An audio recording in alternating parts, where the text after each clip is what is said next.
Pakistan railways کی Quetta train service 19 اگست 2022 کو منقطع ہو گئی تھی جب ریلوے ٹریک کا ایک بڑا حصہ سیلابی ریلے میں بہہ گیا تھا۔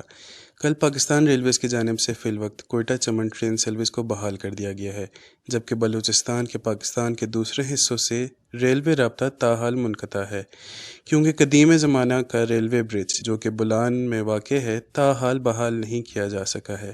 انتظامیہ کا کہنا ہے کہ ریلوے ٹریکس کی مرمت کا کام کافی وقت لے سکتا ہے۔ اچھا، ہم نے یہ پوچھنا تھا کہ یہ جب سے راستے سیلاب آیا ہے اور ریلوے کے جو ہے رابطے منقطع ہو گئے ہیں، تو ابھی کون کون سی ریلوے ہمارے پاس چل رہی ہے اور کون کون سی بحال ہوئی ہیں اور باقیوں میں کتنا ٹائم لگے گا؟ فی الحال تو جو نا چمن چل رہی ہے 221 اپ، یہ چمن جاتی ہے اور چمن سے واپس شام کو آ جاتی ہے۔